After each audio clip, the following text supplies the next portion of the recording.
The Morgan Report with David Morgan. David Morgan with you, themorganreport.com, Friday, the 7th of August, 2020.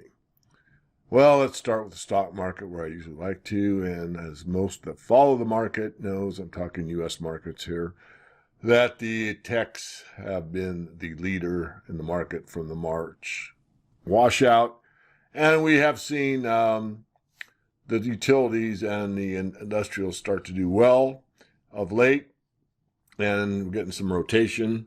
And the other one that I think is very interesting is that FedEx and UPS are just killing it, and that's to be expected with what's going on with the pandemic situation where they're getting a lot more deliveries, people are staying home, and B2B or business to business or business to individual is ramping up, and of course the FedEx hit a new all-time high. So that's a place to be, and that will probably continue as the shutdown situation is still in force in a lot of areas. So I just thought I'd bring that to everyone's attention. There's always opportunities in the stock market. You just need to know where to look, and sometimes it's kind of right in front of you. So let me pause there and start talking about the headlines for the week and then move into the metals. First up from CNBC, most South Asian economies will struggle to grow even if some saw success in containing the virus. This has many vectors off of it. One that I've done when I interviewed Adapt 2030, David Dubine, about the coming food crisis, which I've been harping on now for weeks and weeks.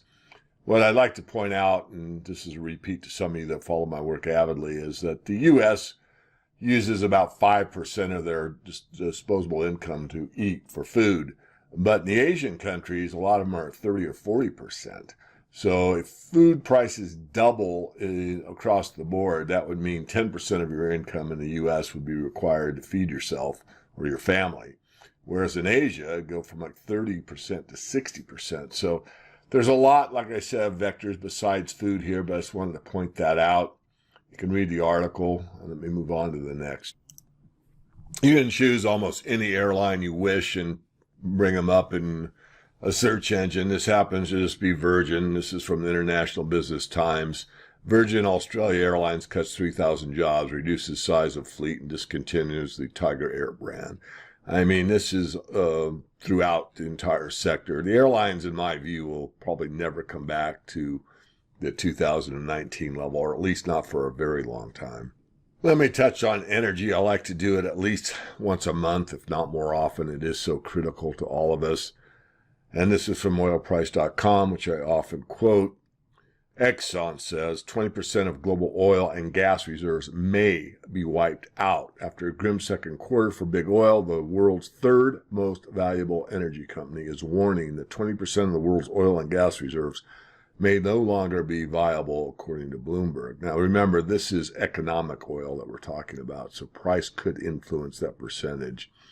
Exxon recorded its worst quarterly loss in modern history in the second quarter of this year, booking a loss of $1.1 billion. Exxon has been demoted from the world's second most valuable energy company last month as Reliance Industries unseated the supermajor from its long-held position. So watch the oil market, watch the bond market, watch all markets, but bonds are king and oil is the king of the commodities. This week when I talk about food, I'm going to take a different tact from what I've already stated. And this is from phys.org. Research reveals microplastic content levels in seafood. Levels of plastic contamination has been found in samples of popular seafood such as prawns, oysters, and crabs, with the highest content found in sardines, according to the University of Queensland's research. We found polyvinyl chloride, a widely used synthetic plastic polymer, in all samples we tested. But the most common plastic in use today, polyurethane, was the highest concentrate we found. From the edible marine species tested, sardines had the highest plastic content.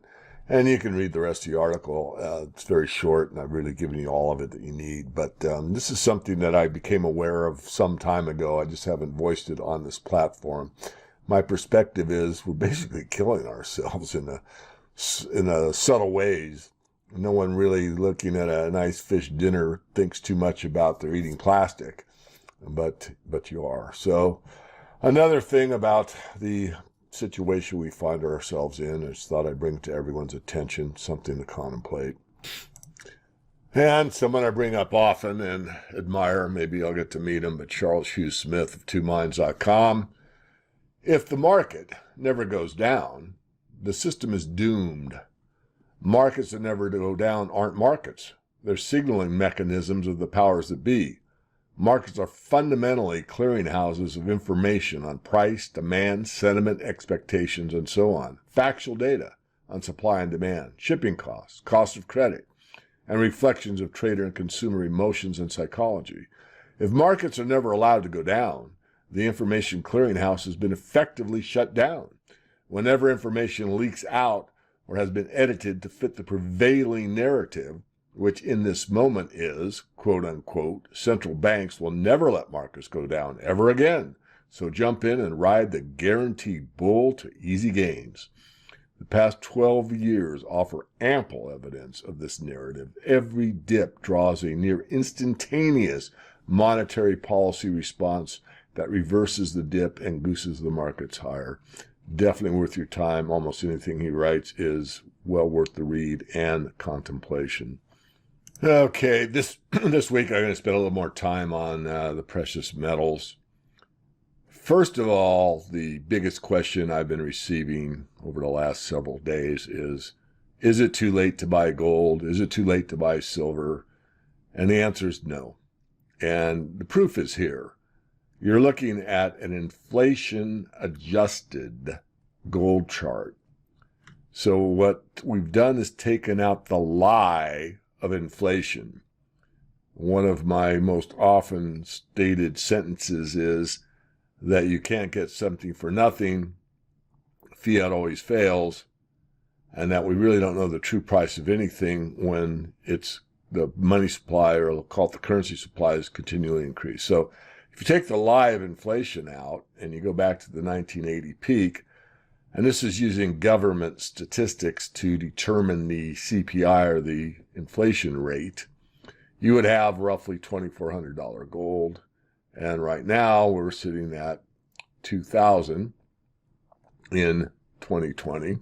This goes to 2010, but you get the idea. We've come up. So the price really adjusted to right now is actually 2,700. So I'll make that clear. Someone's going to say, wait, I did the inflation calculation, David. You're wrong. It's not 2,400. It's 2,750. But the idea is, so we haven't really, at 2,000 as a nominal number that's higher than the 850 number in 1980. But again, if we take out the inflation lie, you've got to be up to 2,750 to be equal to the previous high. And again, that's using government statistics. So if you use shadowstats.com, John Williams' website, and you do the inflation based on the way inflation was calculated in 1980, before they took out energy and food, the two things humans need most to survive, then you will get a much, much higher number. And I don't like to jump in the middle of everything, but I like to be conservative. So if we took John's number and this number and kind of took the difference, you're probably looking at like 4,000 or 5,000. And I think that's achievable. Bank of America's talking 3,000, and they're not talking 3,000 in 10 years. They're talking about 3,000 fairly soon. So we do have a long ways to go. 2,000 to 3,000, well, that's only, 33, 34%, David. And that's right. Warren Buffett became a multi-billionaire compounding at 20% a year. A lot of people don't take the average. They add up and down years, but if you look at the average, it's around 20% compounded. So we're looking at the opportunity here, especially if we get a sizable pullback, to what gold will look like going forward. And of course, there aren't going to be too many places to go as this system starts to unravel further, with more stresses with unemployment, supply chain breakdown, food prices increasing, people that were in homes and apartments that no longer can afford them, and on it goes. I hate to sound like Mr. Doom, but the reality is that hard times are here, and they are probably going to be here for a while. Just picked another real quick inflation-adjusted chart for silver. And this one, I think, is even more impressive than the gold one. And this goes to 2017. So it's not right up to date, but you can see where we're at. And this, of course, is based on the shadow stats statistics. So it's contrasting. The one I showed you, it's based on the CPI. And it's a silver chart, not a gold chart. But you can just eyeball this. That number is $600, by the way, which those that are familiar with Cliff High's work on the WebBot, he has talked about $600 silver, and it seems preposterous. But if you use the CPI 1980 formula from the 1980 high of $50 and you adjust it according to the way we calculated inflation, where we did include food and energy, you would have $600 silver. I know that sounds absurd to those listening, even some of the silver bugs out there that are rabid silver bulls, but you never know where it's going to go. I mean, when I started investing at 16, I mean, the $1,000 level for the Dow was like a ceiling. It was never going to get above 1,000. Now, 24, 25,000. I mean, so I'm not saying it's getting to 600. What I am saying is that on a relative basis, when the inflation lie is taken out of these charts and you get a really good solid look at them, we have a long ways to go in the metals, and no, it's not too late to buy them. Does that mean you sell everything and buy precious metals? No. How much is right? Well, that's not an answer that's easy to give. I have said publicly for years 10%, maybe under these kind of financial stresses 20%. You start getting above that, most people can't handle the stress that's involved with the most volatile sector in all of finance, the precious metals. Nothing moves with the volatility that the metals do, especially when they're moving either up or down. They have very low volatility, obviously, when they're sideways, which silver tends to do for great lengths of time. And then once it catches fire, it usually rockets up. So that's it for this week. David Morgan of themorganreport.com. And I do want to finish off with one thing. I did write an article, and I think I verbalized some of it recently, but I just want to finish off. First of all, I want to sign off with there's nothing more powerful than the truth. But I just want to read a couple paragraphs of a recent public article that was published in a magazine called Executive Global. And coming in near the end here, I talk about silver from the symbolic perspective. To come back to early symbolism, silver, the color, means truth by some biblical scholars' accounts. The silver metal is very closely associated in the scriptures with the subject of redemption. Trumpets are closely related to the topic of redemption in the gospel. In Hinduism, silver embodies spiritual enlightenment, eloquence, and encouragement. Is it time to rethink silver? The financial definition of redemption is paying off a mortgage, paying off a bond, or paying off a note. And how would one pay off these items that are largely created out of nothing by a Babylonian banking system, fractional reserve lending? From a natural law perspective, redemption can mean saved from sin, error, or evil. At the risk of getting too close to the proverbial hot button for almost everyone, let me ask the under current circumstances, isn't it time to redeem the monetary system and perhaps ourselves? Is it time to rethink silver and what meaning it has for you? That's it for this week. I'll be back with you next week with another weekly perspective.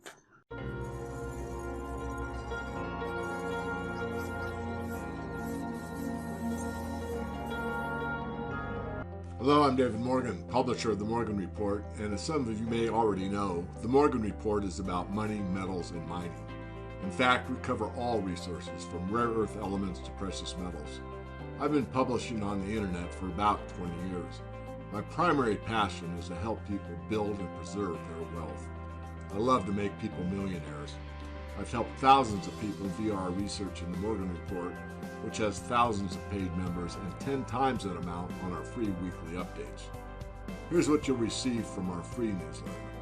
To the point webinars, weekly analysis of the financial markets, interviews and our conference schedule, special reports such as riches and resources, and various metals price forecasts.